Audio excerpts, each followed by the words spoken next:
سپاہی مقبول حسین کی زبان سے نکلے ہوئے الفاظ دشمنوں کے ذہنوں پر ہتھوڑوں کی طرح لگتے۔ آخر انہوں نے زبان سے بدلہ لینے کا فیصلہ کر لیا۔ انہوں نے سپاہی مقبول حسین کی زبان کاٹ دی اور اسے پھر 4x4 کی اندھیری کوٹری میں ڈال کر مقفل کر دیا۔ سپاہی مقبول حسین 1965 سے لے کر 2005 تک اپنی زندگی کے بہترین 40 سال اس کوٹری میں گزار دیے۔ ستمبر 2005 کو واہگہ بارڈر کے راستے بھارتی حکام نے قیدیوں کا ایک گروپ پاکستانی حکام کے حوالے کیا۔ اس گروپ میں مختلف نوعیت کے قیدی تھے۔ ان کے ہاتھوں میں گٹھڑیوں کی شکل میں کچھ سامان تھا جو شاید ان کے کپڑے وغیرہ تھے، لیکن اس گروپ میں 60-65 سالہ ایک ایسا پاکستانی بھی شامل تھا جس کے ہاتھوں میں کوئی گٹھڑی نہ تھی۔ جسم پر ہڈیوں کے ساتھ چمٹی ہوئی اس کی کھال کے علاوہ گوشت کا کوئی نام نہیں تھا، اور جسم اس طرح مڑا ہوا تھا جیسے پتنگ کی اوپر والی کان مڑی ہوئی ہوتی ہے۔ خودرو گاڑیوں کی طرح سڑکے بے ترتیب بال جنہیں دیکھ کر محسوس ہوتا تھا کہ طویل عرصے تک ان بالوں نے تیل یا کنگھی کی شکل تک نہیں دیکھی ہوگی۔ اور دکھ کی بات ہے کہ پاکستان داخل ہونے والے اس قیدی کی زبان بھی کٹی ہوئی تھی، لیکن ان سارے مصائب کے باوجود اس قیدی میں ایک چیز بڑی مختلف تھی، وہ تھی اس کی آنکھیں جن میں ایک عجیب سی چمک تھی۔ پاکستانی حکام کی طرف سے ابتدائی کارروائی کے بعد ان سارے قیدیوں کو فارغ کر دیا گیا۔ سارے قیدی اپنے اپنے گھروں کی طرف روانہ ہو گئے، لیکن یہ پورا قیدی اپنے گھر جانے کے بجائے ایک عجیب منزل کی تلاش میں نکل کھڑا ہوا اور کانپتے ہوئے ناتا ہاتھوں سے ٹوٹے ہوئے الفاظ لکھ کر اپنے منزل کا پتہ پوچھتا رہا۔ ہر کوئی اسے ایک غریب سائل سمجھ کر اس کی رہنمائی کرتا رہا۔ یوں 2005 میں یہ پورا شخص پاکستان آرمی کے آزاد کشمیر ریجمنٹ تک پہنچ گیا۔ وہاں پہنچ کر اس نے ایک عجیب دعویٰ کر دیا۔ اس دعوے کے پیش نظر اس شخص کو ریجمنٹ کمانڈر کے سامنے پیش کر دیا۔ کمانڈر کے سامنے پیش ہوتے ہی نہ جانے اس بوڑھے ناتو شخص میں کہاں سے اتنی طاقت آ گئی کہ اس نے ایک نوجوان فوجی کی طرح کمانڈر کو سلوٹ کیا اور ایک کاغذ پر ٹوٹے ہوئے الفاظ میں لکھا: سپاہی مقبول حسین نمبر 335139 ڈیوٹی پر آ گیا ہے اور اپنے کمانڈر کے حکم کا منتظر ہے۔ کمانڈر کو کٹی ہوئی زبان سے اس لاغر ناتو اور بدواس شخص کے اس دعوے نے چکرا کے رکھ دیا۔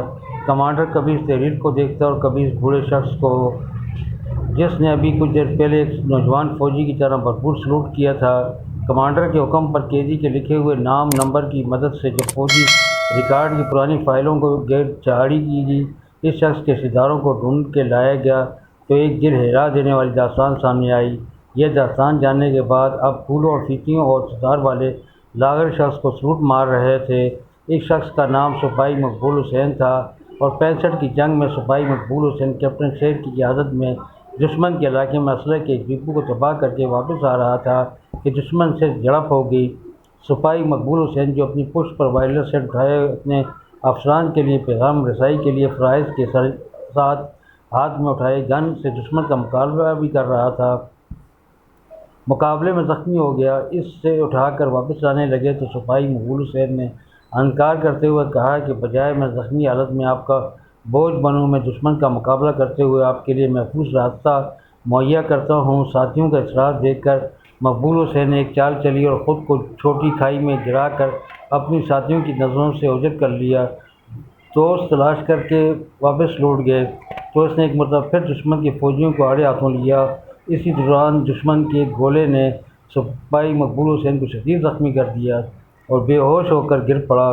دشمن نے اسے گرفتار کر لیا۔ جنگ کے بعد چھٹے تو دونوں ملکوں کے درمیان قیدیوں کی فہرستوں کا تبادلہ ہوا۔ بھارت نے کہیں بھی سپاہی مقبول حسین کا ذکر نہ کیا، اس لیے ہماری فوج نے بھی سپاہی مقبول حسین کو شہید تصور کر لیا۔ بہادر شہیدوں کی بنائی کی ایک یادگار پر اس کا نام بھی کندہ کر دیا گیا۔ ادھر بھارتی فوج خوبصورت اور کلیل جسم کے مالک سپاہی مقبول حسین کی زبان کھلوانے کے لیے اس پر ظلم کے پہاڑ توڑنے لگی اور اسے 4x4 فٹ کی ایک پنجرہ نما کوٹری میں قید کر دیا، جہاں وہ نہ بیٹھ سکتا تھا نہ لیٹ سکتا تھا۔ دشمن انسان سوز ظالم کے باوجود اس سے کچھ گوا نہ سکا تھا۔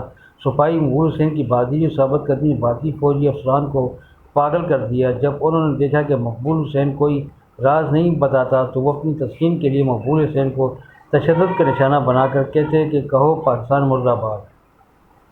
سپاہی مقبول حسین اپنی ساری توانائی اکٹھی کر کے ایک نعرہ مارتا: پاکستان زندہ باد، جو بھارتی فوجیوں کو جھٹلا کر رکھ دیتا، وہ چلانے لگتے اور سپاہی مقبول حسین کو پاگل پاگل کہنے شروع کر دیتے اور کہتے کہ یہ پاکستانی فوجی پاگل اپنی جان کا دشمن ہے۔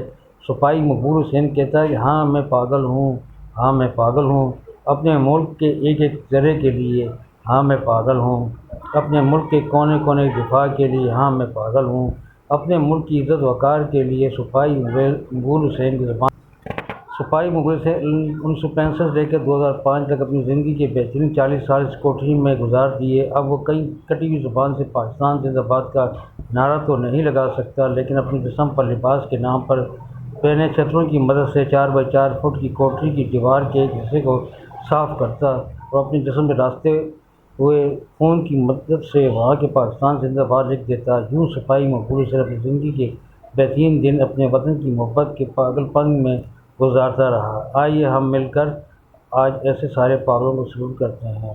پاکستان زندہ باد۔